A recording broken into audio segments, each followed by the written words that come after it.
대출을 많이 받는 사람들은 네. 나이가 많은 사람들이 많이 받지는 않거든요. 젊은 사람들이 내 미래 소득이 있으니까 차라리 맞습니다. 대출 좀 많이 받아갖고 좀 무리해서 사자라고 네. 해서 상급지 있는 아파트들을 살 맞습니다. 텐데 네. 그런 사다리들이 다 끊어지고 오히려 현금이 많은 대출을 잘 안 받으려고 하는 뭐 50대, 60대, 70대 좀 어르신 분들이 매입을 할 때는 좀 더 유리해졌다. 맞습니다. 라고 볼 수 있겠네요.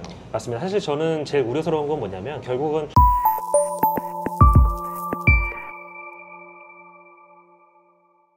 대한민국 경제를 받치는 것 중에 하나가 중산층이거든요. 중산층이 많을수록, 그러니까 쉽게 말하면 허리가 많을수록 네. 나라 경제가 살 수밖에 없는 네. 구조거든요. 부자들은 당연히 어느 나라에 있는 거고 서민들도 당연히 다 어느 나라에 있겠지만 결국은 가운데에서 상당 부분 소득을 벌고 상당 부분 지출을 해주는 이 중산층 범위가 커야 나라 경제가 건강하다고 보는데 이번 주택 대출이 이제 중산층한테 치명적이라는 부분이 좀 우려스럽긴 합니다. 네. 그러니까 결국은 중산층이 현금 뭐 한 5억이나 10억 정도 들고 있으신 분들이라고 한다면 이런 분들은 당연히 말씀하신 대로 고정적인 수입이 있는 분들이고 젊은 층에 있는 분들, 어느 정도 미래가 또 있는 분들이 일반적인데 이런 분들이 이제 자신이 미래에 벌 만한 소득을 예상하셔가지고 대출을 받으시잖아요. 네. 근데 그 대출이 제한되다 보니까 본인이 어떤 투자를 통해서 특히 부동산 투자를 통해서 한 단계 더 올라오고 싶으신 분들한테는 방금 말씀하신 대로 사다리가 좀 끊어져 버리는 그런 효과가 날 수밖에 없겠다라고 보여지긴 합니다. 그렇죠. 보통 집을 사려고 그러면은 내가 이거 한 몇 년 동안 계획을 해서 내가 네. 이렇게 해야겠다라고 하는데 네. 627 대책 같은 경우는 다음 날부터 제한 이렇게 했잖아요. 선의의 매수자들이 피해를 볼 수 있는 건데 어쩔 수 없는 선택이라고 하겠지만 네. 그렇다기에는 너무 크지 않았을까. 다음 날부터 시행이니까. 또 이제 대출 후에 6개월 이내 전입 실거주 의무가 좀 발생이 되거든요. 네. 이 부분도 좀 우려스러운 게 뭐냐면 중산층 중에 상당수가 전세입자인 경우가 많습니다. 왜냐면 당장 끌어올 수 있는 현금이 많지는 않잖아요. 네. 거의 대부분은 전세 이자를 내면서 장기간 살게 되는 경우가 좀 많이 있는데 이제 실거주 의무가 발생된다는 소리는 결국은 다주택자에 대한 규제가 강화됐다라고 볼 수밖에 없겠고 사실 저희가 전세 매물을 볼 때 초점으로 보는 게 다주택자가 많을수록 전세 매물이 많아지거든요. 그렇죠. 왜냐하면 자기가 많은 주택을 갖고 있을수록 전세 매물을 내놓게 될 수밖에 없으니까 월세든 전세든 네. 내놓게 되니까. 근데 결국 다주택자를 잡게 되면 그만큼 전세 매물이 줄을 수밖에 없습니다. 전세 매물은 아마 이제 3개의 주택을 갖고 계신 분이 2개를 팔아버리면 전세 매물이 사라지는 거니까. 그렇죠. 그래버리면 결국은 전세금이 올라갈 수밖에 없어요. 전반적으로 공급이 줄어들어 버리니까. 장기적으로 봤을 땐. 맞습니다. 네. 또 거기에 이번에 또 제한 들어온 게 뭐냐면 90% 최대에서 80%가 줄였습니다. 결국은 전세금 대출도 줄여버리고 그 다음에 실거주 의무까지 들어오면서 다주택자 잡아버리고 이래버리면 전세 매물이 줄어들고 전세 매물이 줄어드니까 금액은 올라가는 현상이 네. 나올 수밖에 없을 것 같고 그래버리면 기존 주택을 전세입해서 살고 계신 분들도 장기적으로 봤을 때 전세금이 올라갈 수밖에 없는 구조 새롭게 들어가시는 분들 같은 경우도 전세금을 올려서 들어갈 수밖에 없는 구조가 될 수밖에 없겠다. 그래버리면 이제 이자 부담이 커지겠죠. 아무래도 그런 부분들이 이제 중산층 입장에서는 좀 아무래도 리스크가 커지지 않을까. 네.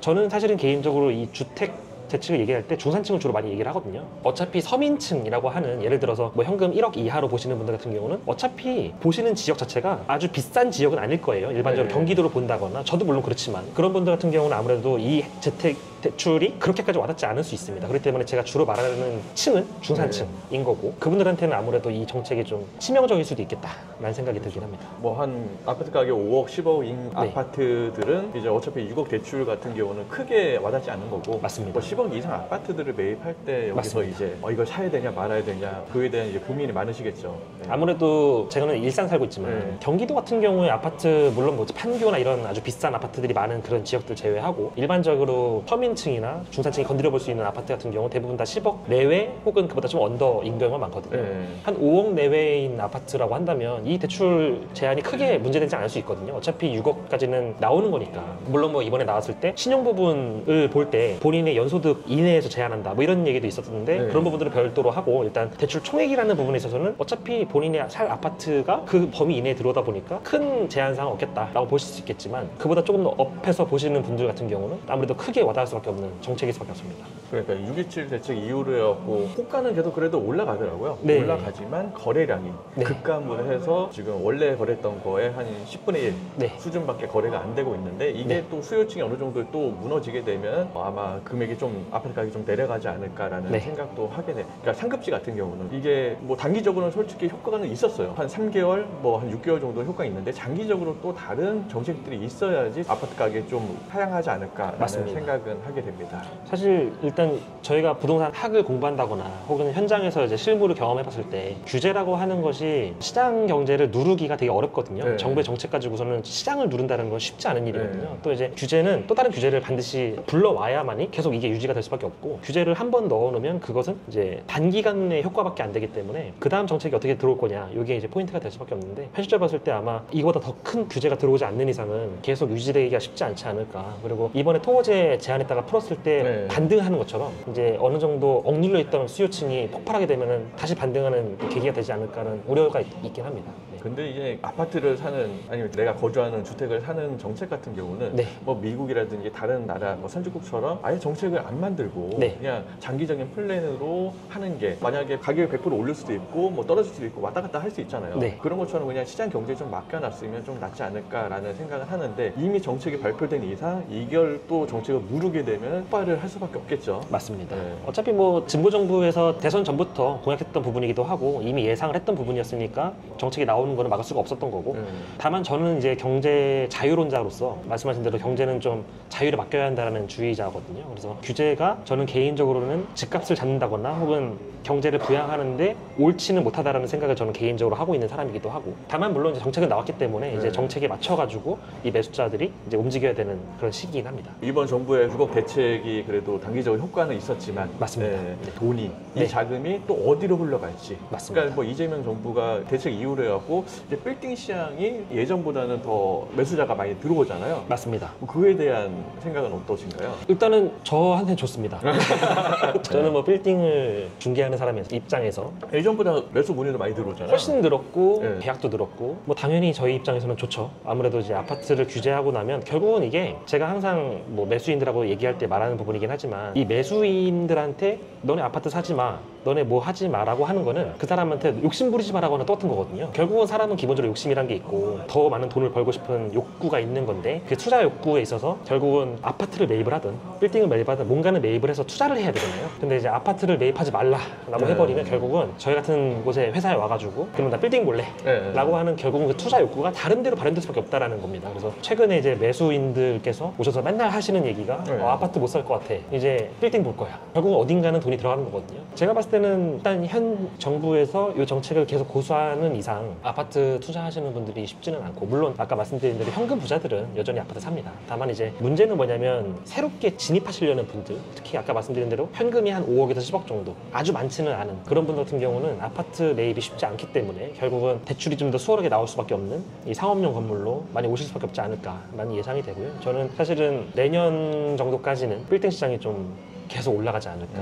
또 이거는 제가 이제 그냥 말씀드린 부분이 아니라, 저희가 이미 문재인정부 때 저희 빌딩 시장이 많이 호황을 겪었잖아요. 그렇죠. 한번. 물론 그때는 아까 말씀드린 대로 뭐 저금리 시대이기도 했지만 한편으로는 그때 아파트 규제가 막 쏟아지면서 아파트 매입하기도 어려워졌고, 또 이제 문제는 대출 규제가 많아지면서, 그러면서 아파트를 매입할 때 절차가 많았거든요. 제가 그때 아파트를 또 사봤던 사람 입장에서 절차가 상당히 많았던 걸로 기억을 하는데, 그렇게 많아질수록 결국은 매수인들은 귀찮은 걸 안 하고 싶어 하거든요. 그렇기 때문에 결국은 좀 더 매입이 수월하고 대출도 수월하게 나올 수밖에 없는 상업용 건물로 계속 올 수밖에 없겠다. 실제로 저희가 이제 2018년도에 문정부에서 처음 주택대출을 막아버리고, 그때부터 이제 빌딩 시장이 점점 많이 늘어나면서 2020년부터는 저희가 호황을 겪었잖아요. 아마 제가 봤을 때도 지금 규제가 저희 빌딩 시장한테는 반사 이익을 좀 주지 않을까라고 예상은 되긴 됩니다.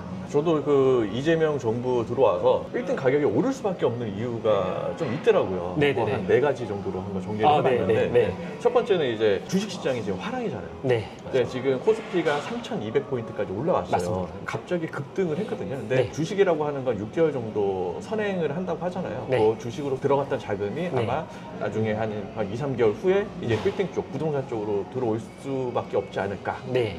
예상을 하게 되고, 네. 두 번째 이유는 이제 금리. 그러니까 미국에서 지금 FOMC 회의에서 아마 9월 달에 금리 인하를 할 것 같다라는 예상을 많이 하더라고요. 맞습니다. 거의 한 90% 정도 하더라고요. 네네. 올해 한 2번 정도는 금리 인하를 할 것이다. 네. 우리나라는 그에 맞춰갖고 경기가 너무 안 좋잖아요. 맞습니다. 한 번에서 2번 정도 또 금리 인하를 한다라고 볼 수 있겠고, 네. 금리 같은 경우는 지금 현재 기준금리가 2.5인데 2%까지 떨어지지 않을까라는 네. 예상은 하게 됩니다. 그러니까 저도 금리가 그렇습니다. 떨어지면 빌딩 살 때 가장 중요한 건 직접적으로 관련이 있는 게 금리거든요. 맞습니다. 네, 그러다 보니까 아마 떨어지면 빌딩 쪽으로 관심이 훨씬 더 좋지 않을까 생각이 되고, 또 세 번째는 이재명 정부에서 이제 전 국민 15만 원에서 55만 원짜리 네. 인생 쿠폰 지급을 한다라고 하잖아요. 하잖아요. 네. 1차적으로 국가에서 나가는 돈이 한 13조 원. 네. 2차적으로 나가는 돈이 한 9조 원 해갖고 한 20조 원 정도가 시중에 풀려요. 네. 화폐 가치가 그만큼 떨어지기 때문에 떨어진 금액이 아파트 가격도 영향이 있겠지만 네. 빌딩 쪽 가격도. 그러니까 네. 화폐 가치가 그만큼 떨어지면 아파트 가격이 올라가는 게 아니라 네. 뭐 물가가 다 상승을 네. 하는 거죠. 인플레이션이 오게 되니까. 네. 인플레이션 때문에 이제 빌딩 가격도 상승을 하지 맞습니다. 않을까라는 생각을 하게 되고, 그리고 또 제가 볼 때는 이 민생 쿠폰 이제 돈 푸는 게 이번만 풀지 않을 것 같아요. 계속 연속적으로 또 풀 것 같아요. 네. 그렇게 되면은 화폐 가치가 계속 떨어질 수밖에 없는 거. 네. 그걸 해지하는 수단으로 해서 부동산을 투자하는 게 나쁘지 않아 보이고, 네 번째로는 임대 수익. 아파트 같은 경우는 제가 반포에 아파트가 있잖아요. 한 50억 정도 하는데 보증금 5억에 월 한 400만 원 정도 해요. 월세로 할 때. 그러면 수익률이 1%예요. 빌딩 같은 경우도 임대 수익이 적다 하더라도 2.5% 정도 되는데, 만약에 50억짜리 빌딩이라면 보증금이 빌딩 같은 경우는 많지 않잖아요. 네, 그러니까 네. 아파트는 보통 보증금 적다고 하더라도 5억 정도, 네. 한 7억 정도 막 이렇게 하는데, 빌딩은 한 1억, 2억 이렇게 되잖아요. 월세로 따지면 1억에 한 1,000만 원 정도 네. 했을 때 50억짜리 아파트가 한 2.5% 나오더라고요. 네네네. 임대 수익률이 아파트에 비해 빌딩 훨씬 더 높다.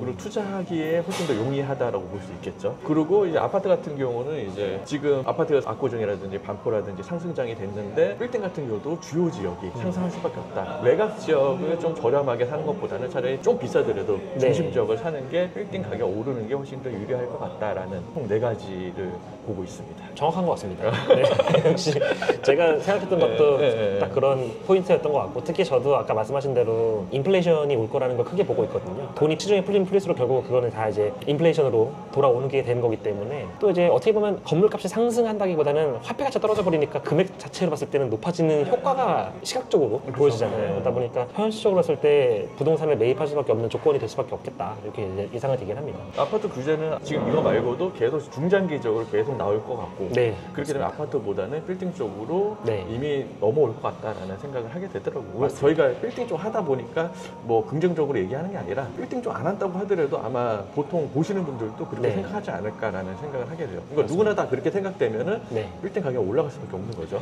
아마 지금 현재 정부와 문정부 때가 어느 정도 비슷하게 흐름을 가져갈 것 같으니까, 문정부 때를 예를 들어 보면은 그때도 2018년 6월부터 시작해서 한 20개 정도를 정책을 막 냈거든요. 네. 대책을 냈었는데, 낼 때 보면은 처음에는 금액부터 규제를 먼저 하거든요. 대출 규제를 먼저 들어가게 되고, 그 다음에 들어가는 게 이제 주임법, 임대차 보호법을 주로 손을 많이 보거든요. 근데 이제 그때 주임법을 손 보면서 이 방금 말씀하신 대로 주택을 갖고 있는 상태에서 임대를 주기가 많이 어려워지는 모습을 볼 수가 있거든요. 예를 들어 네. 2+2 같은 정책, 한번 임차인을 받아버리면, 전세를 받는 세입자 받아버리면 그다음부터는 내보내기가 어려워지는 효과가 자꾸 나거든요. 물론 근생건물도 10년까지 상인법이 보장되긴 하지만, 일단 기본적으로 말씀하신 대로 근생건물을 처음 받았을 때 수익률이 좀 나온다고 한다면, 주택 같은 경우는 수익률이 별로 안 나오잖아요. 전세다 보니까. 근데 거기에다가 내보내기도 어렵다라고 한다면, 그만큼 투자하는 사람 입장에서도 망설일 수밖에 없는 그런 구조가 될 수밖에 없거든요. 아마 이번에도 처음 이제 대책이 나온 게 대출 규제 먼저 들어갔다면, 그다음부터 이제 아까 말씀드린 대로 결국은 이 주택 가격 하향세를 계속 유지하기 위해서 계속적인 규제를 할 수밖에 없는 구조가 될 거고, 그 규제를 하는 것 중에 일부가 이제 임대차 보호법, 예를 들어서, 혹은 매수인, 이 주택을 산 사람이 자신의 어떤 소유권에 대한 함부로 권한을 남용하거나 오용을 하는 것을 좀 막기 위한 정책들을 만들 거기 때문에, 그렇다고 한다면 결국은 그런 것들이 다 투자 심리를 약화시킬 수밖에 없는 그런 요인이 될 수밖에 없다고 보고, 그렇다고 한다면 그 매수인들이 주택을 망설이는 와중에 같은 부동산 요소인 상업용으로 올 수밖에 없는 구조가 될 수밖에 없겠다라는 예상은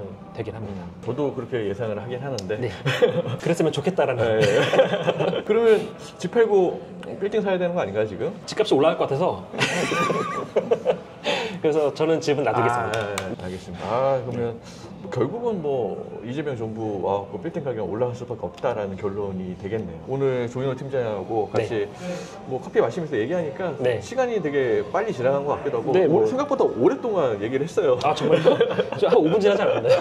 이런 시간을 자주 가지면 뭐 얘기하기도 좀 편하고, 네. 또 속에 있는 얘기도 할 수 있고 하니까 네. 되게 좋은 것 같아요. 날씨가 더울 때, 네. 아니면 좀 또 장마 기간이라 또 비도 많이 오잖아요. 네. 이럴 때 또 이제 커피 마시면서 네. 얘기하면 좀 또 술 마시면서 얘기할 수도 있는 거고. 그럼요. 다음번에는 술자리 한번 해주시면 제가 또 네. 마시면서 또 송 얘기 또 해보겠습니다. 그 피디님하고 술 마시면서 또 얘기도 하고. 잘 드세요. 술주정도 좀 있잖아요. 엄청 하시고 노래 엄청 부르세요. 알겠습니다. 네. 이상 이제 조인호 팀장하고 네. 재밌게 또 커피 마시면서 얘기를 네. 했던 것 같습니다. 네, 이상 빌딩 셀러리였습니다.